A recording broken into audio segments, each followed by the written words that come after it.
Hey, I need to record. Yeah. I need to record, little one. You were just fed and you had your water. Let me record now, okay? Now you're camera shy?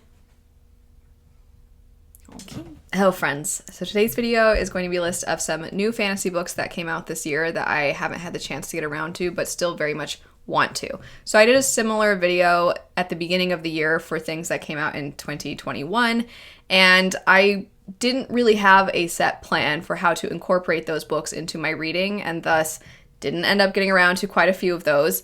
And I want to make sure this year that I truly do get around to the books that I'm going to mention. And so my plan is that I have 10 books with an honorable mention, so technically 11. I have 11 books that I'm going to refer to these books as the From the Vault new releases. So if you are new and you don't know, I about once a month or more will do new releases wrap-ups where I'll talk about books that have recently come out. And what I'm going to do this next year is I'm going to continue that. I'm going to talk about books that are coming out in 2023. And then there will be one of the books that I will get around to here in a second. One of those is going to be mentioned within each of the new releases wrap-ups, or most of them, because there might be more than 12. But regardless, what I also want to do is give you a little bit of say in which ones I get around to first. So over on my Patreon, what I'm going to do is narrow down each month the 3 books that I want to pick up the most, that I'm in the mood for, those sorts of things. And then of those 3 books, you can vote on which one I pick up for the upcoming month. So, all of that said, I'm going to start with what I'm calling the honorable mention here, and that would be The Pariah by Anthony Ryan. When I made this similar style video at the beginning of the year, I had this book on there because I really do want to get around to this book. I really liked Bloodsong by this author.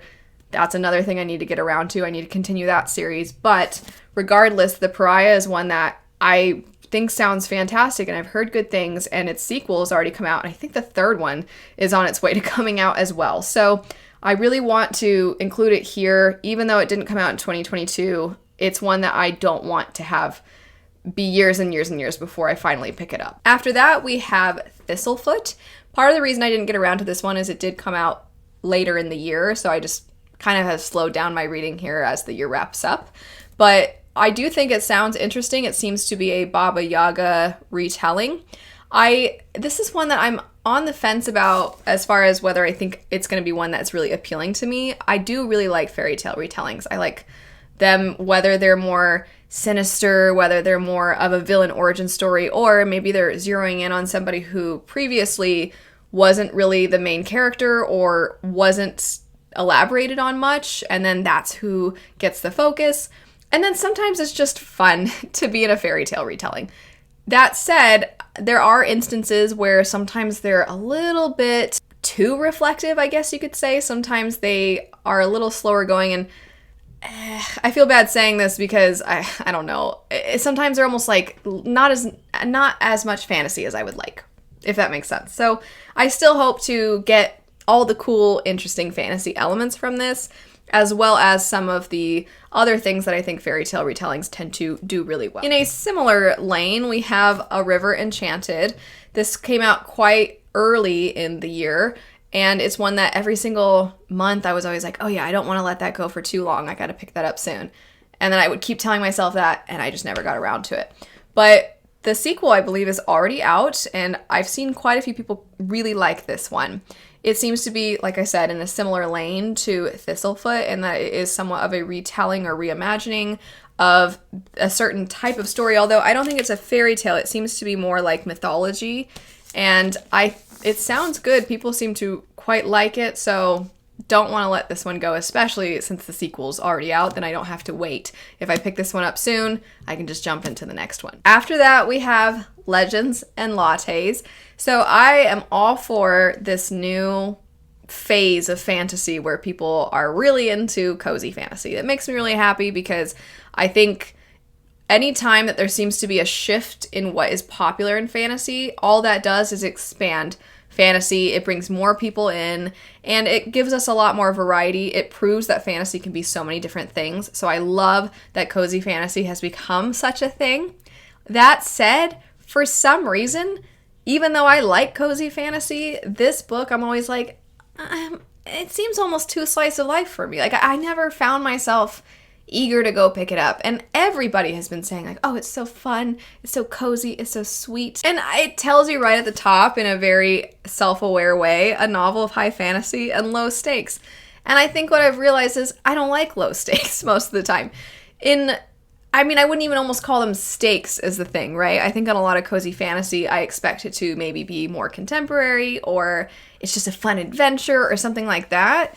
But a truly, let's just sit back and not stress too much. And I like when my emotions are all over the place while I'm reading, and I just feel like my emotions aren't going to be. But at the same time, I like cozy fantasy, and a lot of people really like this, and I know a lot of you have been telling me you need to pick this one up.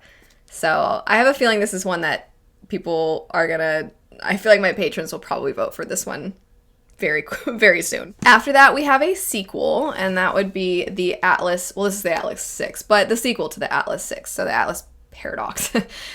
So I enjoyed the Atlas 6. It's weird. It's a weird story. The magic is really interesting because it's kind of science-based, and if you don't know, it's sort of like if the Library of Alexandria, my friend's channel's name is the Library of Alexandria, and I always find myself wanting to say Alexandria now. Alexandria.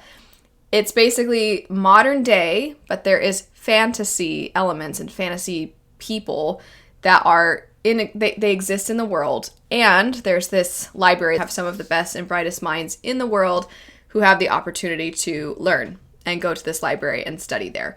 And each of these individuals has a really interesting kind of magic, and they all have a certain kind of expertise that makes them stand out. And there's also an element to the story that's very cutthroat. I didn't lose my mind over the Atlas 6 the way that some other people have. I did enjoy it, though. I think it's one of those where it kind of had this storm where so many people were getting into it, and it was especially being talked about a lot on other forms of social media like Book Talk. And then when it kind of made its way over to BookTube and other fantasy circles, it's not the usual. It's very different from what we usually find. So I think there was kind of this, what is this? This is really strange. I think there was kind of that reaction. Some people also just, understandably, they don't love the more modern setting, those sorts of things. So I understand that it's not for everybody, but I did like it, and I'm very curious what's going to happen in the next one. After that, we have Juniper and Thorn. So it turned out that this one, it says the dark fairy tale brought to perfection, but it was considered in the Goodreads nominees under the horror category, which I wasn't expecting. I didn't realize that it leaned into the horror genre so much that it would be considered horror over fantasy. So I don't really know what to expect. I maybe liked this author's other work more than I would say the average reader, because the average rating is not all that high, but I did like their other work. So I've been wanting to pick this one up for a while. And as silly as it is to say, the biggest reason that it took me, that I haven't gotten around to it and I wanted to earlier, is that it just took forever for this copy to come in. Next up, we have The Ballad of Never After. So this is one that I actually started, and then I thought this would be the perfect thing to pick up in October, and then I didn't pick it up in October. But what I had read of it was so bizarre and so unique and so interesting, and when I was reading it, I told one of my friends that it's like if you combine Louisiana and the city of New Orleans with The Nightmare Before Christmas, which, doesn't that sound bizarre? But that's the best way I can describe what chunk of it that I had read.